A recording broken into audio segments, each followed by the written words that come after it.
Good afternoon, and welcome to the UK Trade Policy Observatory's 4th annual conference. My name is Ingo Borchert. I'm a Deputy Director of UKTPO, and it is a real pleasure to open the second half of our annual conference, which this year focuses on inclusive trade policy. We had what I thought was a truly captivating series of presentations yesterday that looked at inclusive trade policy from various angles, including possible fragmentation of the UK internal market and the architecture of the Union, the evolution of firms' market power, and post-Brexit trade flows, amongst others. Today, we will continue to explore what inclusive trade policy means with a series of presentations that will put the spotlight on areas that have become intrinsically linked to trade policy. For instance, labor standards in supply chains, or social rights and environmental protection in the context of investment flows. Foreign direct investment and supply chains are really guiding principle for this afternoon's series of presentations. And importantly, at 4:15 local time, the conference will conclude with a roundtable on what inclusive trade policy means and how it could possibly be achieved. We have an excellent group of senior speakers, including Ruth Bergen from the Trade Justice Movement, Richard Price from the Department for International Trade, Dan Wincock from Cardiff, and our very own Alan Winters, Founding Director of the UKTPO. You don't want to miss that discussion. Before we get cracking, some very quick remarks on housekeeping. The conference is being recorded, and the videos will be made available on our website. As such, the conference is not under Chatham House rules, with the exception of the roundtable at the end. But despite being on the record, we hope that there will still be a lively discussion. And indeed, I should like to think that it's almost become a hallmark of UKTPO conferences to be a platform for dialogue between researchers and policymakers, on stuff that's rigorously researched and at the same time highly relevant to policymakers. So please do chip in, and when you do, use the Q&A function, not the chat, to post your questions. And the session chairs will collate the questions from the Q&A window and put them to presenters. An innovation this year is that after each session, presenters and discussants will head over to Wander, which is a virtual, meeting room where you can then interact with the presenters more directly. The link will be put into the chat. And importantly, please switch off your video and your camera in Zoom before heading over. We found that most computers can't cope with 2 apps requiring simultaneous access to these devices. So switch off your video and audio before heading over. The abstracts of all papers are available from the conference program, and we'll also seek to provide links to the papers as and when applicable. So we're going to run a tight schedule with 40 minutes per session with intermittent breaks.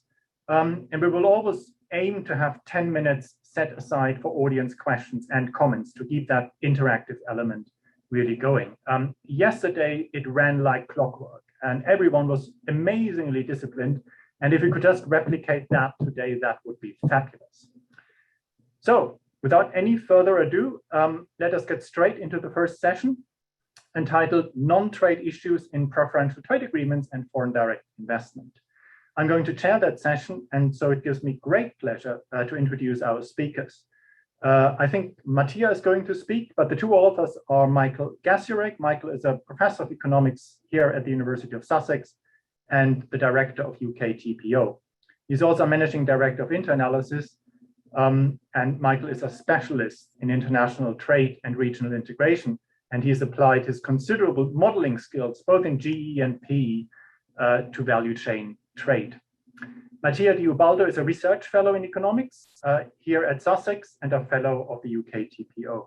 He's currently working on UK trade policy in regard to the EU's non-trade policy objectives. We both, Mattia and I, have a project running on deep services trade agreements, and Mattia also works on Brexit and its impact on firms and workers. With that, I think Mattia is presenting, so the floor is yours, Mattia, for the next 18 or so minutes. Thank you very much, Ingo, for this introduction. I'll just share my screen, hoping everyone can see this okay. All right, so this study, as you mentioned, is joint work with Michael Gasiorek, and what we do here is empirically investigating the effect of non-trade provisions in trade agreements on the flow of greenfield FDI. Now, it is known that PTAs have become long and complex instruments of international integration. PTAs currently feature chapters on all sorts of cross-border issues related to investment, competition, services, and other things I'm sure you're aware of.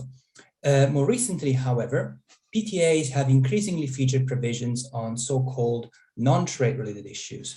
These are provisions on civil and political rights, economic and social rights, environmental protection. So the EU is, for instance, particularly keen on adding these provisions to its trade agreements. And as an example, it has included human rights provisions in all its agreements since '95 as essential elements. And this essential elements status implies that a violation of human rights could in principle lead to the termination of a PTA. Now, this has not applied ever in practice, and I also don't think we will see that anytime soon, but these provisions keep being added to trade agreements.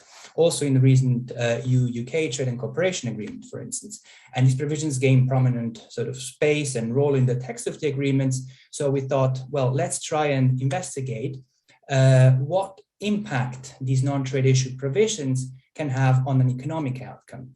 So we don't study the impact on the stated objective of these provisions, which might be an equally important analysis, but we look at the flow of investment and specifically bilateral greenfield FDI. Now, the reason why we look at investment is, well, besides the fact that there isn't much evidence out there in the literature on the impact of this provision on investment flows, is that the impact of NTIs, as I'm going to call them, on investment could in principle be of either side.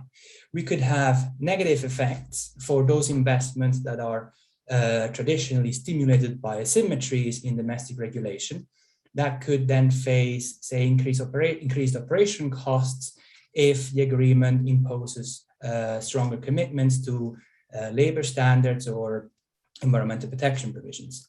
There could also be positive effects in case investors feel these non-trade issue provisions create a safer business environment. Right? There might be progress on governance, strength of institution, lower uncertainty about the regulatory framework. So there might be a positive impact on investment. There might also well be no impact whatsoever, as many would think that these provisions don't translate into any credible commitment, or they simply have the function to prevent the worsening of certain minimum standards. So there is an empirical question to be answered. So what we do is we relate the presence of these provisions to the flow of greenfield FDI in an empirical setting to see what impact there is on investment. The data we use for this analysis come from mainly two sources. So our left-hand side, you will see, our dependent variable is the FDI flow coming from, or information coming from the Financial Times FDI market database. This database provides us with what we think is a rather reliable count of all the greenfield investments worldwide. In fact, the data set is rather extensive. We have information on flows from over 140 countries to over 170 destinations. There's also a rather long time period we can analyze. What's not so useful about this database is that the value of the investment is mostly imputed. So we're not going to focus on the value of the FDI, but on the number of projects. The other important bit of information we're using is the non-trade issue content of PTAs. Now for this, we opted for using the data set compiled by Lisa Lechner. This is because this data set goes beyond simply identifying the presence of a provision on, say, labor standards or environmental protection, but it gives us a legalization score, because what Lisa Lechner did is she codified the content of these agreements, looking at the degree of obligation, delegation, precision of a certain provision, and then aggregated all this information into a score for civil and political rights, economic and social rights, and environmental protection. So it allows us to characterize the non-trade issue content of trade agreements in a quite rich way. For our main source of information on PTAs, we use DESTA. And we also use data from the UNCTAD on bilateral investment treaties, as this is one of the most important control variables, I think, in our model. Now, before going to the details of our empirical analysis, I'd like to show you a couple of simple descriptive pictures which show you the features, a few features of our data. Here we have this legalization score that I have just been trying to describe. What I'm showing you here is the average legalization computed over 5-year intervals of agreements that entered into force from the 70s onwards. And what you can see is that for more recent agreements, for instance, in economic and social rights, the average legalization is substantially higher. These are the agreements of the last decade compared to the agreements that entered into force in the 80s or the 90s. Similar trend is observed for environmental protection provision. A bit less visible is the increase in the legalization in civil and political rights provisions, but overall there is this positive trend. The next simple descriptive picture shows information on our dependent variable we want. This is the number of FDI we extract from the FDI markets database.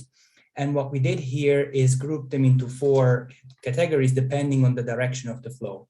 We used basically the World Bank income per capita classification to label countries as north if they're high income, and south for all the other countries, so middle and low income countries. And what's shown here is basically that in our data set, the bulk of the investment observations are between north-north countries or going from the north to the south. So investment originating from the south are lower in numbers, but you will see there's quite some action in our analysis that will come from these investments. Moving on to the methodology, I'm not going to spend a great deal of time here because this is a fairly standard methodology for this literature. We adopt a version of the gravity model. It is a fairly rigorous version, though. It's in the spirit of a structural gravity model, where we have the number of investment projects on the left-hand side. This would be the number of FDI between country I and J at time t, and we relate that to the degree of legalization in a certain issue area in the PTA between country I and J. We then control for a set of variables. These are pairwise and time varying, which we hope give us unbiased, allow us to get unbiased estimates of the impact of the provisions. So basically we control for the overall depth of the agreement, the presence of a bilateral investment treaty, the presence of an investment chapter in the PTA, and whether the countries belong to the EU. Whether the pair is a pair of EU countries. Then we have the, by now, sort of usual host of fixed effects that you would like to see in these applications. They are at the origin time, destination time, and destination origin pair level that allow us to sort of control for a variety of factors. And importantly, the pair fixed effect is what we believe gives us the assurance that we're not picking up, or at least we're trying to correct a little bit for the endogeneity that might be going on between the presence of an agreement and the flow of FDI. A couple of our features of our estimation strategies that we estimate this with a Poisson estimator, as by now is standard in the gravity literature, because it allows us to include the zeros in our sample, which are quite substantial in number, and also allows us to sort of correct a bit for heteroscedasticity issues that might be present. Another few features of our analysis is we try to proxy for internal investment flows to get theoretically consistent estimates of the bilateral variable, although our results are mostly consistent or robust also without using internal investment flows in analysis. I'm saying that because there isn't information on internal investment flows in the FDI markets database, so we have to construct that information somehow. Then another couple of features of our analysis, more sort of in terms of robustness, we use yearly FDI data, although we also aggregate our FDI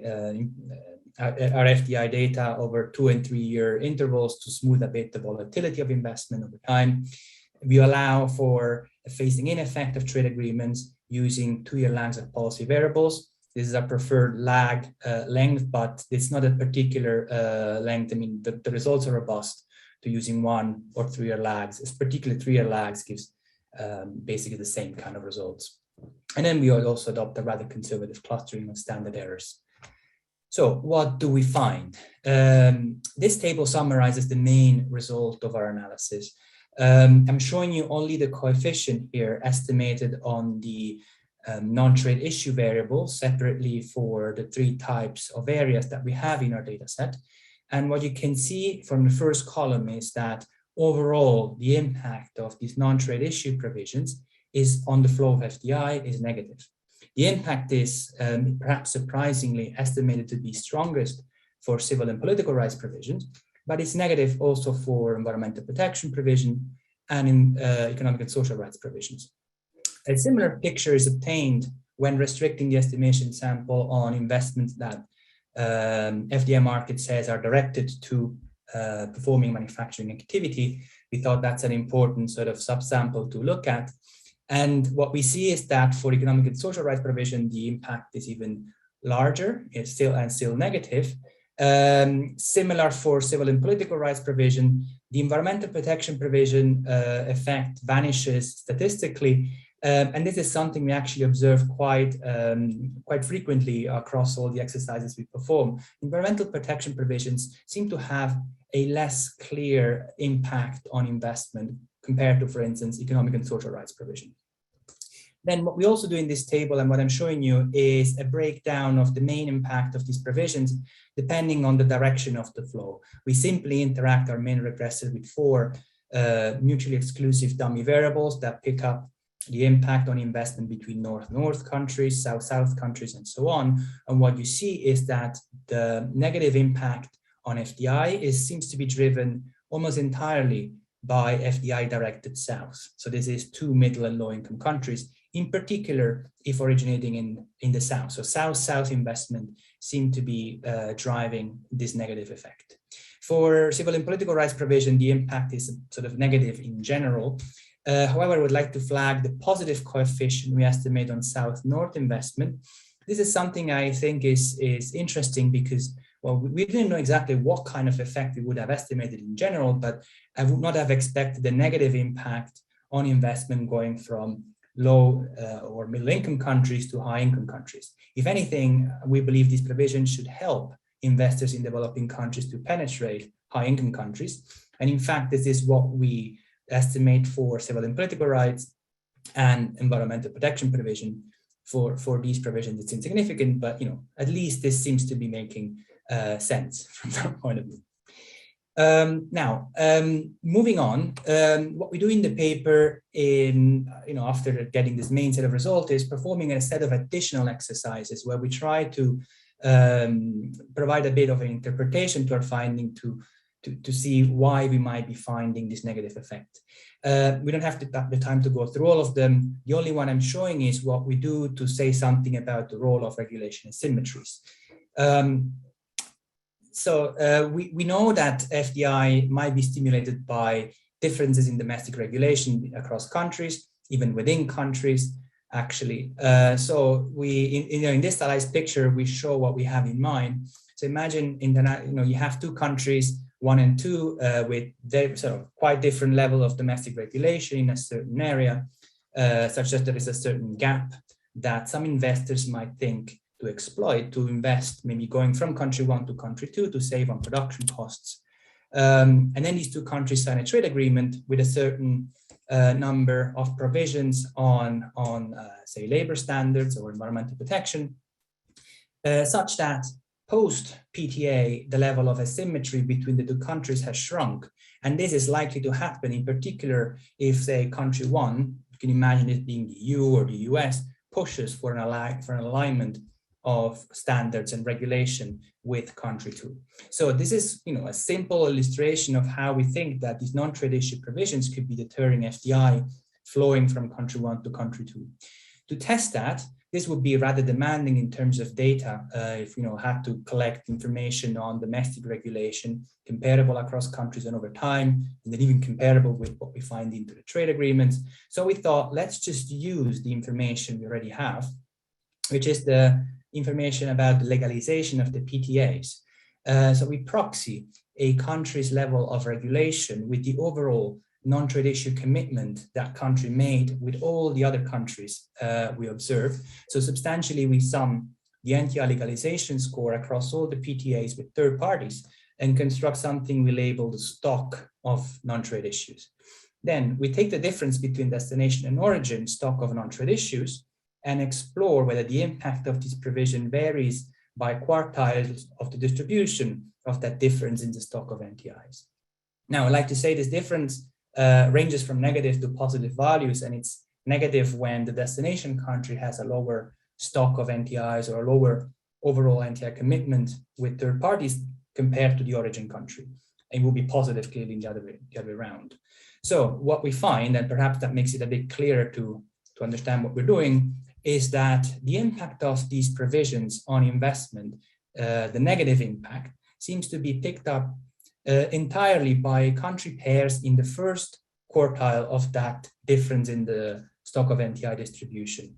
These are countries which are furthest apart, or that differ the most in their overall non-trade issue commitment with third parties, and it's where the destination has a lower stock of NTI than the origin country. So we see these provisions as deterring investment, mostly flowing from countries with stricter to laxer regulation, sort of confirming what we think it might be quite common intuition, but this shows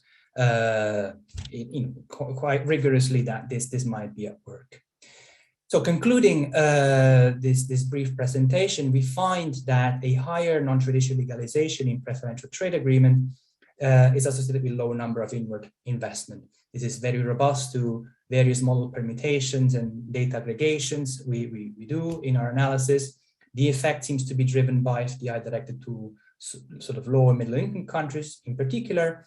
So for economic and social rights and environmental protection provisions, we believe these provisions might be deterring FDI flowing to countries with laxer regulation, in particular when coming from countries with stricter regulation. And therefore, these provisions might be harming, if you want, one of the sources of comparative advantage of developing countries. For civil and political rights, the negative impact might sound a bit, or might seem counterintuitive, but we found quite a number of studies that argue that multinationals might have a preference for lower levels of democracy and civil liberties once their property rights are protected. So an increase in the legalization in civil and political rights might be deterring FDI also, for this reason. Broadening just a little bit the interpretation of these findings, it is known that cost-reducing investment could be stimulated or is stimulated by asymmetries in regulation, and countries have been seen to competitively undercut each other's standards to attract capital. So we see these NTIs as something that could help to close the regulatory gap, especially in a north-south scenario where one country or some countries are pushing towards the alignment of standards and regulations. So the take-home message, I believe, is that these non-trade provisions seem to be more than a mere declaration of trade agreements. They appear to have real effects. So if they are effective at achieving their stated objective, which we don't examine, and that might be a big if, there is a trade-off that needs to be considered, and it is that these provisions might be deterring some investment going to developing countries. So I would like to stress that we don't believe that these provisions shouldn't be added to trade agreements or that these objectives shouldn't be pursued. It's just that there might be some unintended consequence, and that is due to the fact that these provisions might raise the cost of producing for certain multinationals. I would stop here. I hope I am within the 19 minutes, and so I'll stop sharing my screen. Thank you very much for your attention. Thank you very much, Mattia, for a great presentation, and you nailed it at 18 minutes. So excellent, fantastic. And on more importantly on substance, I mean, just finding that non-trade policy objectives have actually real effects. That's a bold statement. So that's an excellent finding. I'd now like to introduce the discussant, Cosimo Bertelli, to give his comments on the paper. Cosimo is an economist in the research division of the WTO and a program associate at the Roman Schumann Center at the European University Institute in Florence with Bernard. Cosimo has an impressive list of publications, for instance, on international trade, but also on institutions and international trade, migration, trade facilitation, and most recently, he started looking into illicit trade. Cosimo, over to you. Thank you, Ingo, and thank you in general to the participants for inviting me to this to this annual conference, and in particular to discussing this interesting paper by Mattia, Ubaldo, and Michael Gasiorek.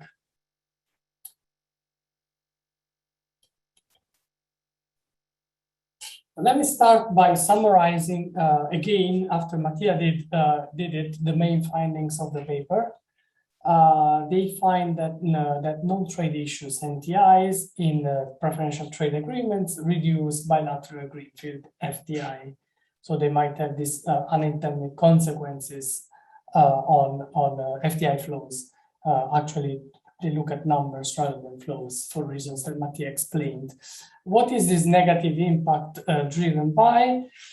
It is driven by FDI directed to middle and low income countries, in particular South-South, by country pairs in which the origin has a much larger stock of PTAs with NTIs with third countries than the destination. So the origin is more intensive in protection of certain civil rights and standards, by destinations with low stock of FDI with third countries, and by PTAs involving non-demanding countries, which are defined in the paper, in particular PTAs involving non-EU, non-EFTA, non-Australia, non-Canada, non-New Zealand, and non-USA. Another finding, which is in the paper, not discussed for reasons of time by Mattia, is that aggregate NTIs across all agreements a country is member of tend to reduce inward FDI into that country, which is consistent with the main story of the paper. I have a few comments, starting, of course, by expressing my thoughts that this is a pretty interesting paper. In a very interesting research area. Mattia already discussed one possible extension, which would be to look at the impact of these provisions on the stated objectives. So I think this is a very lively and interesting research area, and this is a nice contribution to it. In particular, I very much value the fact that the analysis is conducted by looking at various types of NTIs, which relate to economic and social rights, environmental protection, and civil and political rights. So, you know, there's a rich set of results by looking at these three types of NTIs. And as Mattia said, the measure is based on legalization, which is in itself based on obligation, precision, and delegation of the provisions rather than their mere presence. So this is like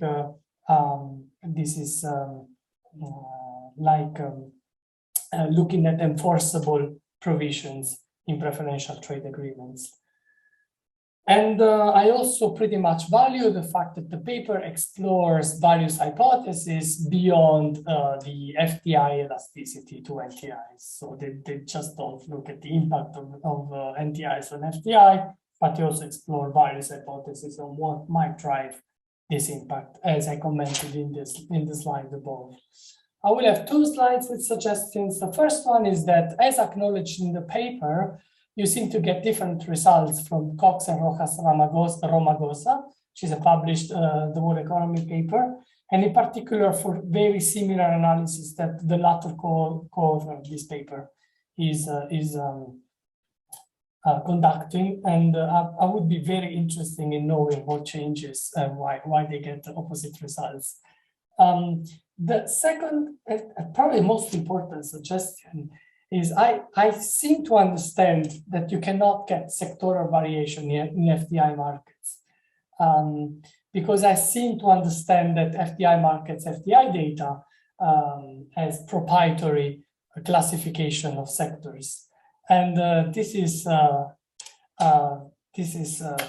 pity, because if you could get sectoral variation, then you could go one step further than the usual justification why PTAs are not endogenous, because I add IJ fixed effects, like based on the JIE paper by Beyer-Bergstrand 2007. So what you could do, you could use IJT fixed effects. So you could actually go much a long way in validating the hypothesis that PTAs are not endogenous. But of course, if you cannot get a sectoral variation, I cannot ask for impossible things. But I would like some clarification on that. Then you restrict the sample to pairs with bilateral PTA in place. This is also what I would do. So it's clear that you want to restrict the control group and identify only within pairs in which the number of PTAs with NTIs change over time. That is perfectly fine with me. It is not clear to me is why this restriction of the sample is what allows you to avoid reverse causality concerns. So this is what you claim in the paper and is not too clear to me. Furthermore, I have a suggestion to address reverse causality. For sure it will not work, but these are my 5 cents. So you may want to use the information on NTIs in PTAs signed with third parties, which you use for different purposes. You could do that to construct an instrument. So here is my proposed instrument. You could use the IJT stock of NTIs in PTAs with non-I and non-J in ERT as an instrument for the degree of NTI legalization of IJT. There are reasons why you may convince the reader that the exclusion restriction is satisfied. So maybe it is worth trying. One thing that I really don't understand is, that is my third point. So my second point on this slide is that greenfield FDI is likely to be substitutable with trade. And of course, trade is likely to correlate with NTIs. So I might wonder what trade is a potentially omitted variable and what happens if you control for it. I know you control for, do you control for PTA? I think you do. Actually, you control for BIT. You don't, of course, control for the presence of a PTA per se. So you may want to control for trade, addressing this potentially omitted variable bias. And the last point, I'm puzzled. You include international FDI projects, so the number of international FDI projects, but I don't see a strict need to include them. First of all, because the variables of interest are bilateral. So you can get away with a gravity estimation that does not include intranational information because you're not interested in variables that will be captured, that will be perfectly collinear with fixed effects. And the second and most important point is that they are constructing using an arbitrary assumption. That is, you assume that a country's number of greenfield FDI projects, domestic greenfield FDI projects, is just equal to the maximum of greenfield FDI projects it receives. And I think this is arbitrary, it is unjustified, and it is not justified in the paper. I'm not saying it's unjustifiable, but I would provide a robustness check, excluding observations for which I is equal to J. This concludes my presentation. Again, congratulations to the authors. This is an interesting paper. I learned something for my own research, and I encourage you to go on with this research. Thanks. Thank you very much, Cosimo. That's fantastic. I mean, a set of surgically precise questions that are also constructive. So that's really the dream of every author. Thank you very much for these thoughtful suggestions. I give an opportunity to Mattia and also Michael, if you want to come in, to respond to these perhaps quickly so that we can a little bit eat not too much into the discussion time. But please, first of all, Mattia and Michael, feel free to respond to Cosimo. Thank you very much, Ingo. Thank you, Cosimo, for the many useful and constructive comments. How much time do I have, Ingo? Because we would have to. I mean, so far we haven't got many questions, and so I would like to encourage the audience to please, all policymakers are sort of, pondering conditionality. So there must be questions out there, and please feel free to post them. But for the time being, while we are not overrun with the questions, Mattia, take 2 or 3 minutes to respond to Cosimo. Sure. All right. So I'll try and address your comments, Cosimo, perhaps starting from probably one of the important things is that, as you say, Hugo and Henk find no impact of these provisions in their work. I believe, though, the World Economy paper, it doesn't look at NTIs, it just look at the presence of an agreement. Although they do also look at NTIs in another work, and they find different results. I really believe, and we've discussed this with Hugo quite at length, that is the different nature of FDI data that we use that makes it almost impossible to compare our findings. They have information on the value of FDI, including also mergers and acquisitions. Mergers and acquisitions are often, also dominated by services investment. So there might be reason to think that they would respond differently to these provisions compared to greenfield FDI. And also we just have the number of projects rather than the value. Another sort of maybe more nuanced difference is that their sample, their observation time stops a few years before ours in 2012. And in the last few years of data, you might have seen the number or the degree of legalization of PTAs has increased substantially. So this might also be driving quite a large difference in the results between ours and their analysis. Something we can just quickly check is to trim our sample, and see whether stopping a few years early would produce similarly, say, insignificant effect of these provisions on FDI. On the various methodological points, well, the first thing to reassure the reader is that, or the listener, is that including all the observations, for instance, also of countries that do not have trade agreements, doesn't change our results. We can add a PTA dummy. It would generally have a positive coefficient. So these investments are complementary with trade. So possibly vertical investment that we're looking at here. However, I agree with you that the reverse causality concern is not eliminated by restricting the sample to PTA pairs. It's something we did to try to compare countries with a control group which is a little bit more similar, trying to sort of reduce a bit the worry of reverse causality. But I agree that an IV would be a better and definitely methodologically sounder way to do that. We did think of an IV, actually similar of the one you suggest. I think there's a paper by Osnago and Michele Ruta I can't remember where it's published, but they have similar a similar IV for PTAs. And the problem is the implementation of such a procedure in an estimation which uses PPML and a very large number of fixed effects. So we thought we might tackle that by estimating it with a control function at some point.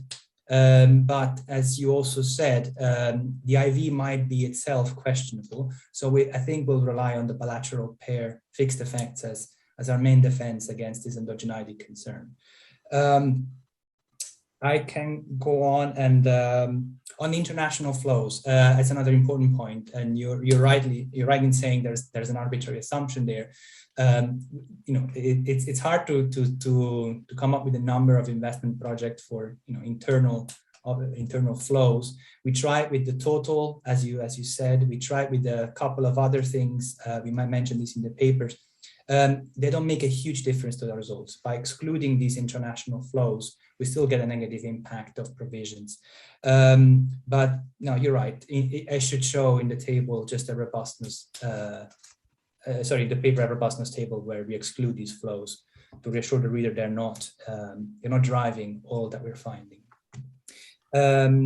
Overall, I think Mattia. Yes, please, Ingo. Stop me. We've got two questions now. Michael, would you like to briefly come in before we get on to the two questions? Yeah, let me just briefly come in, and in particular on Cosimo's first point. And Cosimo, thank you very much, by the way, for some really super comments. On the difference between our results and, for example, the Kotzner-Hoser results, I think it is interesting that the results are different, and it does suggest that we all need to understand better quite what is going on and why we get different results and quite what the implications are of these NTIs on both investment and trade outcomes. And I note, by the way, there's a comment or a question in the chat suggesting that, there are these different results, and it'd be good to maybe convene a group to talk through some of these issues a little bit more. And I think that's a very nice idea, by the way, which we'll go away and think about. I think Mattia's explanation is one, obviously, I will share, agree with, which is that in part this is a different data set in terms of being more to do with greenfield investment and M&As that they have as opposed to what we have, and that the time scale is different.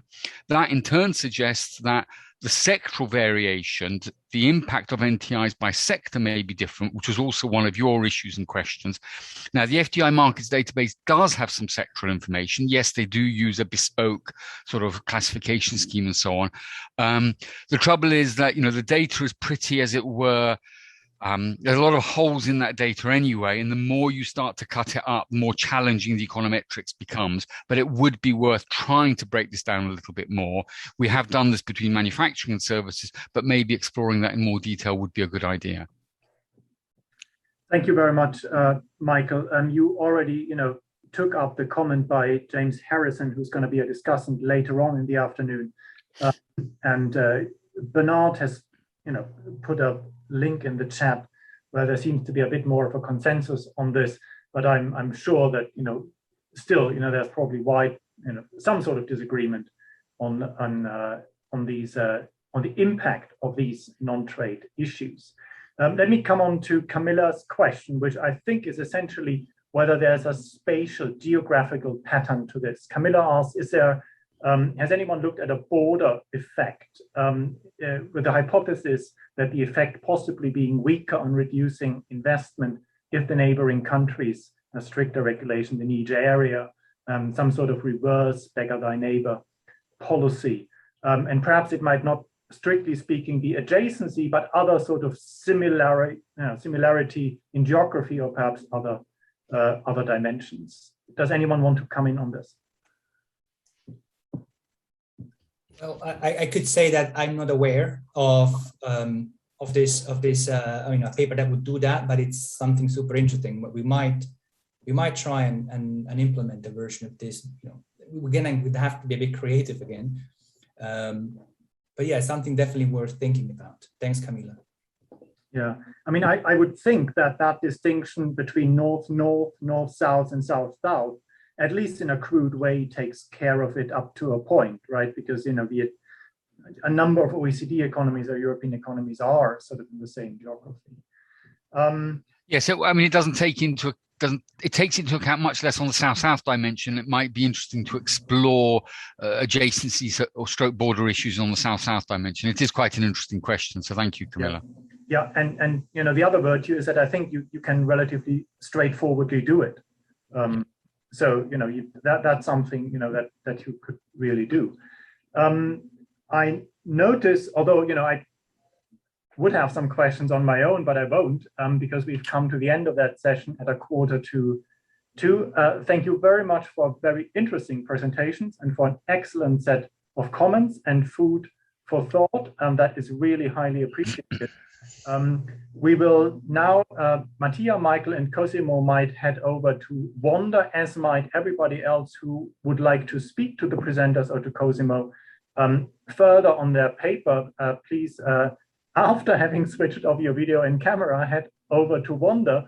And the rest of us will be having a 5-minute comfort break, and we will be reconvening at 10 minutes to 2 for the next session. Thank you very much, everybody, the 3 people on the podium, and those people who have asked questions. Thank you very much.